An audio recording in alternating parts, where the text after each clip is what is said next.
उनकी दया से ये पवित्र पावन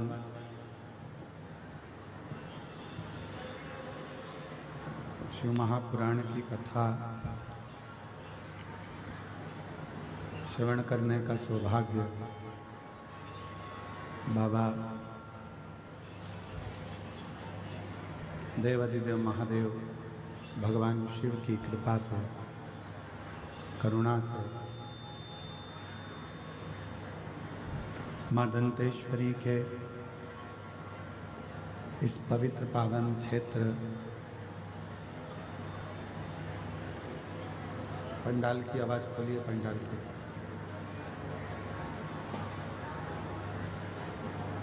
माँ दंतेश्वरी की कृपा से, करुणा से, उनकी उदारता से पवित्र पावन क्षेत्र दंतेवाड़ा के गिदम क्षेत्र में शिव महापुराण की पवित्र कथा श्रवण करने का सौभाग्य बाबा देवाधिदेव महादेव की कृपा से आप और हम सभी को प्राप्त हुआ है। बड़े भाग्यशाली हैं सभी गिदम क्षेत्रवासी, बस्तर के सभी रहवासी जो इस पवित्र पावन शिव महापुराण की कथा को श्रवण कर रहे हैं। कथा के मुख्य यजमान में स्वर्गीय श्री अविनाश तिवारी जी, स्वर्गीय प्रमिला जी, स्वर्गीय अश्वजीत तिवारी जी की स्मृति में श्री विजय प्रसाद तिवारी जी, श्रीमती, एकदम रूखी आवाज़ जा रही है, गला आकर पकड़ रहा है, श्री विजय प्रसाद तिवारी जी, श्रीमती कमला तिवारी जी, श्री अभिलाष तिवारी जी, श्रीमती श्यामा तिवारी जी, श्री अभिनव तिवारी जी, श्रीमती शुभांगी तिवारी जी, श्री सुशील तिवारी जी, श्रीमती अरुणा तिवारी जी, श्रीमती अनुमेह तिवारी जी, श्री अभिजीत जी तिवारी जी, गिदम छत्तीसगढ़ से। एक बार सभी यजमान परिवार के लिए जोरदार ताली बजाकर उनका स्वागत, वंदन, अभिनंदन, जिन्होंने इस पवित्र पावन शिव महापुराण की कथा को श्रवण कराकर लाभान्वित किया। कथा मंडप में विराजमान स्वामी श्री विशुद्धानंद जी महाराज जी, शिवानंद आश्रम, गुमरगुंडा, दंतेवाड़ा, श्री विधायक महोदय श्री चेतराम अटामी जी, विधानसभा दंतेवाड़ा विधायक महोदय छत्तीसगढ़। एक बार इनके लिए भी जोरदार ताली बजाकर स्वागत, वंदन, अभिनंदन, जिनकी अथक प्रयास और बहुत अथक प्रयास से ये पवित्र पावन शिव महापुराण की कथा श्रवण करने का सौभाग्य आप और हमको प्राप्त हुआ है। पंडाल में आवाज नहीं आ रही है, पंडाल में आवाज नहीं जा रही है। भगवान शिव ओगड़दानी, त्रिकालदर्शी, कैलाशी, अविनाशी भगवान देवाधिदेव महादेव जो संपूर्ण विश्व का कल्याण करने वाले हैं, संपूर्ण जगत का उद्धार करने वाले हैं। पंडाल में आवाज नहीं जा रही है।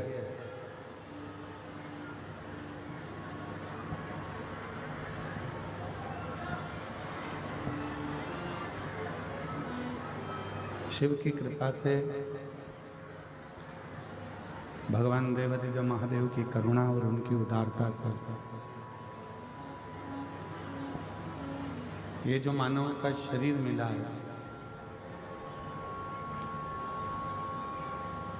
और मनुष्य शरीर में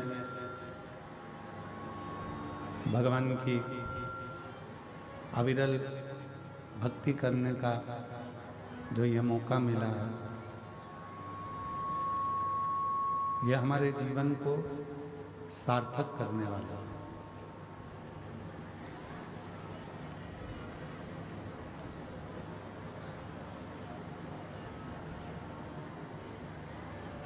कथा मंडप में ही जिन्होंने पूर्व में बस्तर के ही क्षेत्र में कच्चे गांव में शिव महापुराण की कथा करवाई, ऐसे श्री जितेंद्र जायसवाल जी सा परिवार यहाँ पधारे हैं। एक बार उनके लिए भी जोरदार ताली बजाकर स्वागत वंदन। और उनके सुपुत्र मयंक जी भी यहाँ आए हैं, उसके लिए साधुता। उसी बीच में हमारे बीच में जिन्होंने रायपुर में बड़ी दिव्य और भव्य कथा पूर्व में कराई, खंडेलवाल परिवार, खंडेलवाल जी, उनके भतीजे श्री विशाल जी पुत्र सागर जी खंडेलवाल, वो भी यहाँ आमंत्रित हैं। एक बार जोरदार ताली बजाकर उनका भी स्वागत वंदन अभिनंदन। और पुनः 2027 में आपके यहाँ फिर शिव महापुराण की कथा है, उसके लिए भी आपको साधुता है। आवाज़ नहीं आ रही है ग्राउंड में सबको, पीछे आवाज़ आ रही है कि नहीं आ रही है? नहीं आ रही है।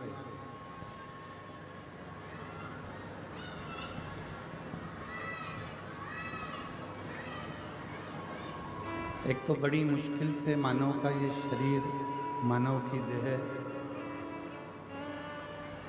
आप और हमको प्राप्त होती है, और उस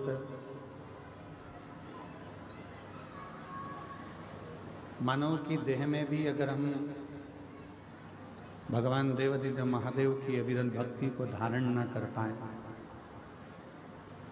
भगवान शिव की अविरल भक्ति को अपने जीवन में न उतार पाए, तो फिर वो मनुष्य की देह लेना, प्राप्त करना व्यर्थ ही चली गई। उसका फिर कोई मूल तत्व ही नहीं रहा।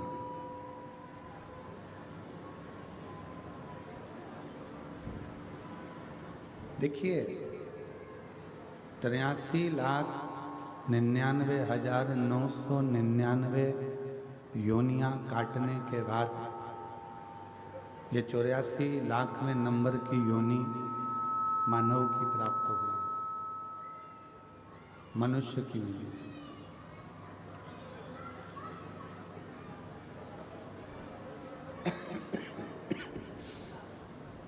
और बड़ी मुश्किल से प्राप्त हुई।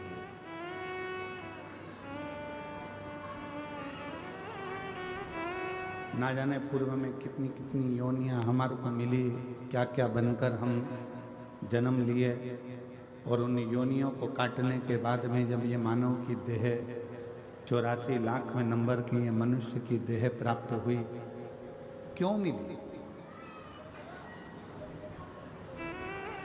जब इतनी योनियां हमने काट ली, कभी हम पशु बने, कभी पक्षी बने, कभी जलचर बने, कभी थलचर बने, कभी जीव बने, कभी जंतु बने, कभी आवाज़ सेट नहीं है बिल्कुल भी।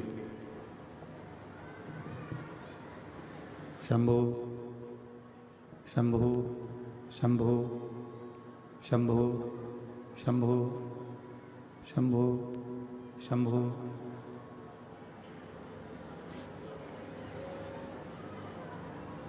83,99,999 योनियां जब हमने पूरी काट ली और 84,00,000वें नंबर की योनि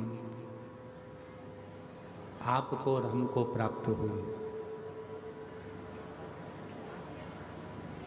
उस 84,00,000वें नंबर की जो योनि है, उस योनि को भी अगर हम व्यर्थ गवा दे, रेंद्र राधे 84 लाखवें नंबर की योनि को भी अगर हम व्यर्थ में गवा दें तो फिर उस योनि का कोई मोल तत्व ही नहीं।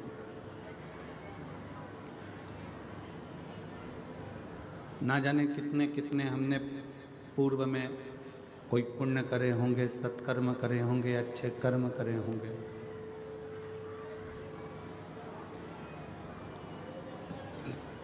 तब जाकर तो ये मानव की देह मिली।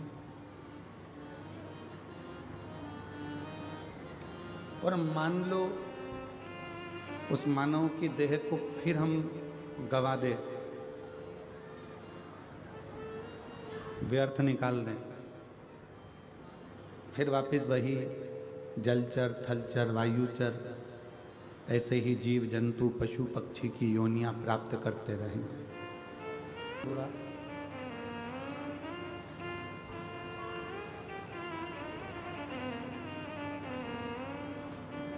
कंठ में विष है, गले में सर्प है, तो भी प्रसन्नता चेहरे पर बनी हुई है।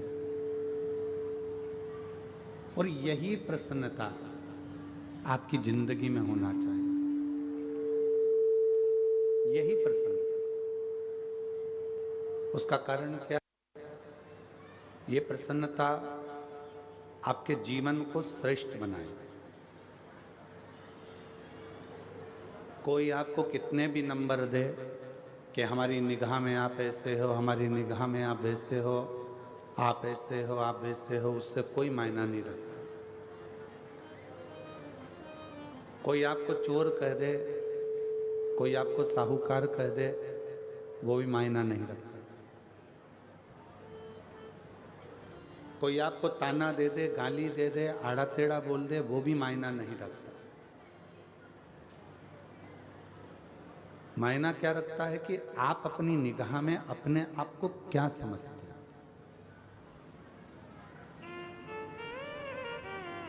आप अपनी दृष्टि में कितने श्रेष्ठ हैं।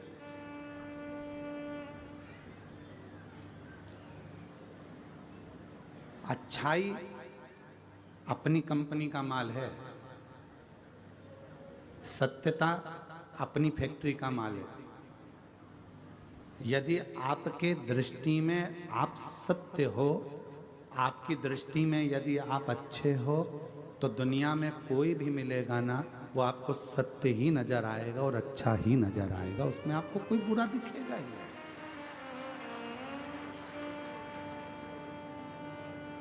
फिर उसमें कोई आपको बुरा नजर नहीं आएगा, आपको उसमें सब अच्छे ही दिखेंगे, उसमें कोई बुराई आप देख भी नहीं पाओगे। बुरा जो देखन में चला और बुरा न मिलिया कोई। फिर संसार में बुरा कौन है?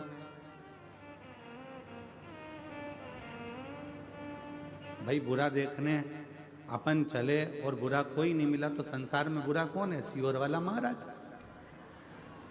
बुरा है कौन? हम बुरा देखेंगे तो हमको बुरा नजर आएगा, हम अच्छा देखेंगे तो हमको अच्छा नजर आएगा। हमने एक बात कच्चे की कथा में, जितेंद्र जी जायसवाल जी बैठे हैं, हमने कच्चे की कथा में एक बात कही थी आप लोगों को, आपके स्मरण में होगा। जितेंद्र जी, हमने वहाँ कहा था कि मोबाइल पर किसी की बुराई करना प्रारंभ कर दो तो ढेर सारे कमेंट्स आना प्रारंभ हो जाते हैं और ढेर सारे लोग कमेंट्स बुराइयों के करना चालू कर देते हैं। फिर हमने कच्चे की कथा में कहा था कि किसी की अच्छाई करना प्रारंभ कर दो, बड़ाई करना प्रारंभ कर दो तो मैसेज बहुत कम आएंगे, कमेंट्स बहुत कम आएंगे। ये दुनिया की रीति है बेटी, ये दुनिया की रीत है। अच्छा संसार का व्यक्ति पचा नहीं पाता, इसलिए उसका एक काम रहता है कि कोई एक निंदा कर दे, उस निंदा पर हमें कमेंट्स करना है, उस निंदा को और आगे बढ़ाना है, उस निंदा को लेकर हमें चार चांद लगाना है, निंदा कर कर कर, निंदा कर कर कर।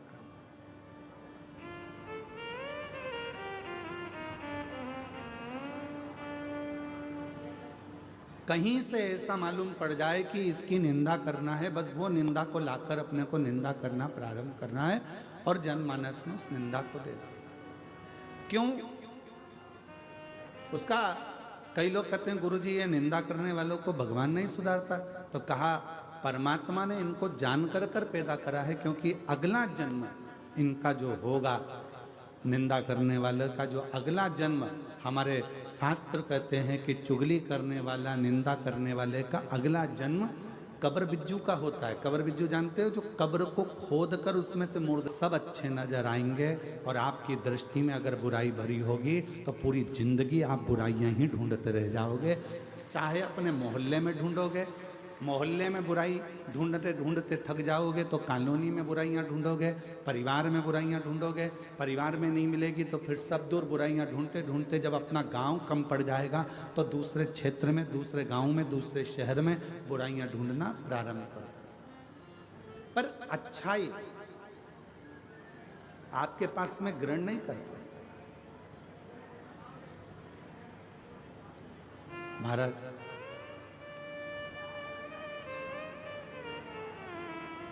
कितना सुंदर प्रश्न है। एक बार माता पार्वती जी ने शिव जी से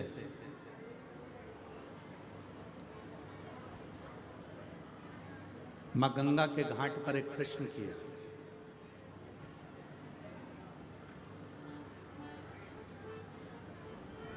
थोड़ा सावधानी से सुनिएगा इस प्रश्न को। पार्वती जी भगवान शिव से एक प्रश्न कर रही हैं गंगा जी के घाट पर, बाबा मेरे मन में थोड़ा सा संशय है, उस संशय को मिटा दीजिए।